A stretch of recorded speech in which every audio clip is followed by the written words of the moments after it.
नमस्कार शेतकरी मित्रांनो, तुमच्यासाठी मोठी खुशखबर. शेतजमिनीची वाटणी आता अवघ्या सोप्या पद्धतीने होणार आहे. यासाठी राज्य सरकारच्या माध्यमातून एक महत्त्वपूर्ण शासन निर्णय GR घेण्यात आलेला आहे.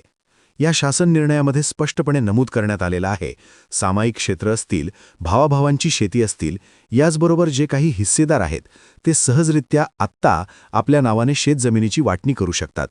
परंतु शेतजमिनीची वाटणी करण्यासाठी मुख्य एक क्रमांक तुमच्याकडे असणं गरजेचं आहे. तो कोणता क्रमांक असावा लागतो, याचबरोबर जे ओळखपत्र असते आणि ते जर तुमच्याकडे असेल तर सहज तुमची शेती किंवा जमिनीची सहजरित्या वाटणी करता येईल. या संदर्भातील व्यवस्थित माहिती आपण या GR मध्ये आजच्या व्हिडिओच्या माध्यमातून समजून घेणार आहोत. त्यासाठी नक्की हा व्हिडिओ शेवटपर्यंत पहा. तत्पूर्वी चॅनलवरती पहिल्यांदा आला असाल तर आजच्या महत्त्वपूर्ण व्हिडिओकरता आपल्या चॅनलला सबस्क्राईब करून ठेवा, बेल आयकॉन हिट करा.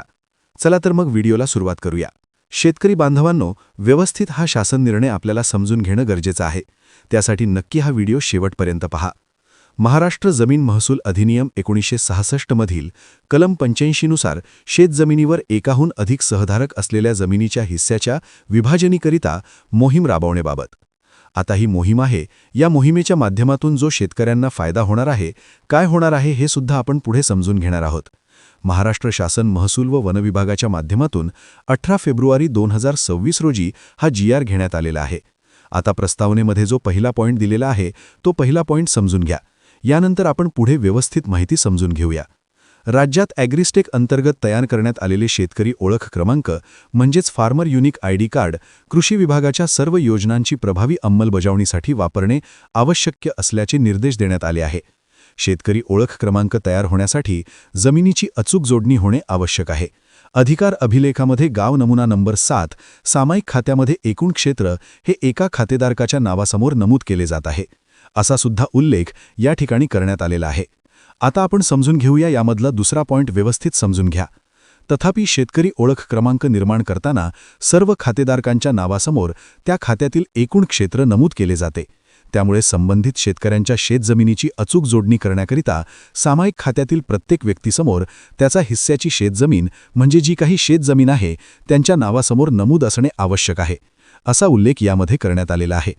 आता बघा, सामायिक खात्यातील व्यक्तीसमोर त्याच्या हिस्स्याची शेतजमीन क्षेत्र नमूद असल्याने सद्यस्थितीत ॲग्रिस्टेक संकल्पना राबवताना जमीन खरेदी विक्री व्यवहारामध्ये फेरफार असेल, फेरफार नोंदणी, पीक पाहणी या सर्व अडचणी या ठिकाणी दूर होतात. त्याकरिता महाराष्ट्र जमीन महसूल अधिनियम 1966 मधील कलम 85 नुसार खाते विभाजन करण्यासाठी क्षेत्रीय स्तरावर खालीलप्रमाणे कारवाई करण्यात यावी. यामधला पहिला पॉईंट आहे, महाराष्ट्र जमीन महसूल अधिनियम 1966 मधील कलम 85 नुसार खाते विभाजन करण्यासाठी विहित नमुन्यातील अर्ज अनिवार्य आहे. यासाठी नागरिकांना लेखी व सार्वजनिक स्वरूपात आवाहन करण्यात यावे, असा सुद्धा उल्लेख करण्यात आलेला आहे.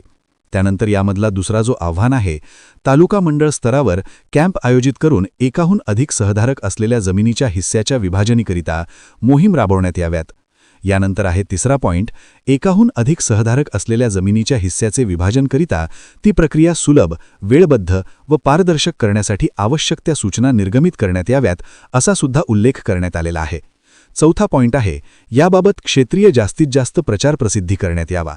त्यानंतर पाचवा पॉईंट आहे, महाराष्ट्र जमीन महसूल अधिनियम 1966 तसेच धारण जमिनीचे विभाजन नियम 1967च्या तरतुदी व नियमाचे तंतोतंत पालन करण्यात यावे, असं सुद्धा या ठिकाणी सांगण्यात आलेलं आहे. या मोहिमेमुळे शेतजमिनी वाटणी करत असताना कसल्याही पद्धतीची अडचण येणार नाही. याचे मुख्य कारण म्हणजे आपल्याकडे शेतकरी ओळखपत्र कार्ड असेल, सहधारकाची नमूद त्यावरती नोंद असेल. तर शेतकरी बांधवांनो, ही एक दिलासा देणारी अपडेट असल्यामुळे जास्तीत जास्त शेतकरी बांधवांपर्यंत हा व्हिडिओ नक्की शेअर करा. चॅनलवरती पहिल्यांदा आला असाल तर चॅनलला सबस्क्राईब करा. धन्यवाद. पुन्हा भेटूया. जय हिंद, जय महाराष्ट्र.